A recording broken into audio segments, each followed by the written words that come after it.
Yeah, I think from a personal point of view, I'm ecstatic. I'm really excited for the team. Yes, it's good to put a personal performance on the board, but I'm really excited in the way that Australian cricket's heading. The way we prepared for this game, the way that we did our research on the players, everything leading up to this game, I felt was absolutely perfect, and obviously the result tonight was ideal.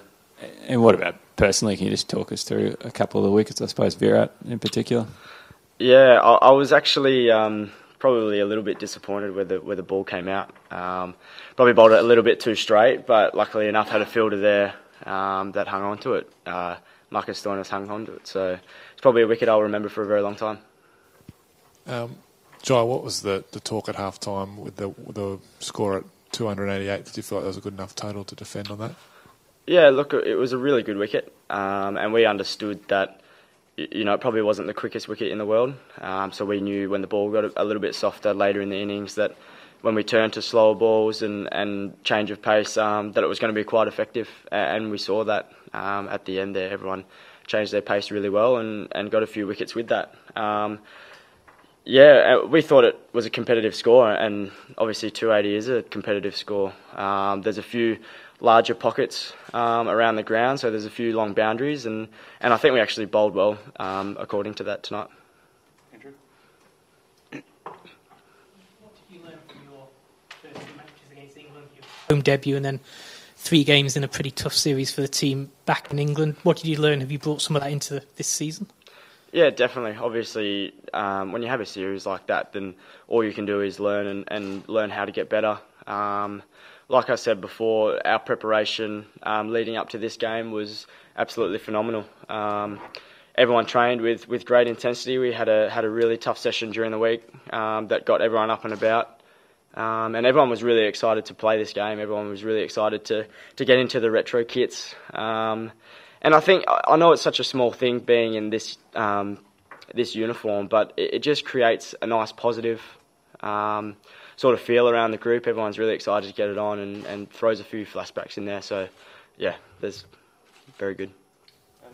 Jhye, you've created a really great opportunity for yourself now, not just in this series, but to get picked in the World Cup squad when the big guys come back and play a role in England later in the year. I was just following Nash's question, really, that chance to bowl this year, do you feel like you can return? Well, sorry, last year, I should say. Do you think if you go again in 2019 that you're in a really good position to take some big bags and make an influential performance on the World Cup? Yeah, definitely. I'm learning every day. I'm learning more and more about my game every day.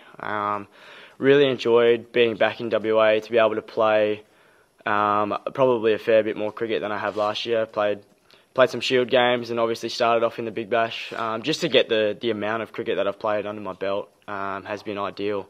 It just in that learning process, just being able to really hone in on my skills and know what I'm good at and learn what I'm good at. So when it comes to next year, obviously as a long-term goal, it would be great to get there. But my focus purely is on these next 2 games. And do you think you can buy yourself onto an Ashes tour? Well, that's the dream. I would love to play an Ashes tour. I think obviously if I keep going well, then nothing's out of the question. But as I said, my focus is here and now, and we'll go from there. Jhye, how often in your life have you been told that you don't look like a fast bowler to start with? And secondly, because you don't come across as the big burly Aussie pacer, but you still hit like really good speeds. How does it come about? Yeah, it's a question I get a lot. When I was younger, obviously a lot of people told me that I wasn't going to be a fast bowler. That's just reality, you know. We saw a lot of big, tall, strong fast bowlers, and I've always liked to think of myself as not better or worse, just different. And I think with that, it might, on certain wickets that aren't bouncing, I guess being a little bit shorter might get the ball to skid through a little bit more. Those sorts of little things. Like I said, I don't think it's better or worse, just different.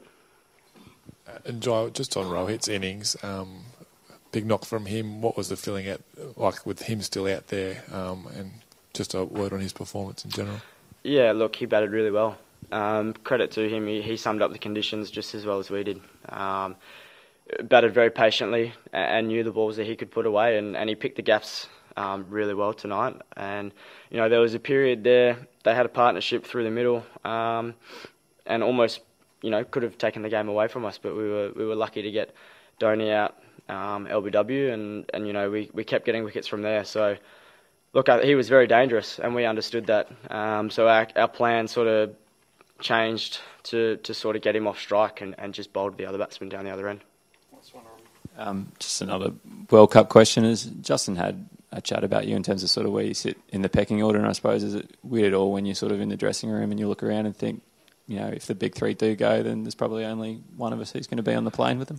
Yeah, look, I haven't really had the conversation with him, and I don't think I need to just yet.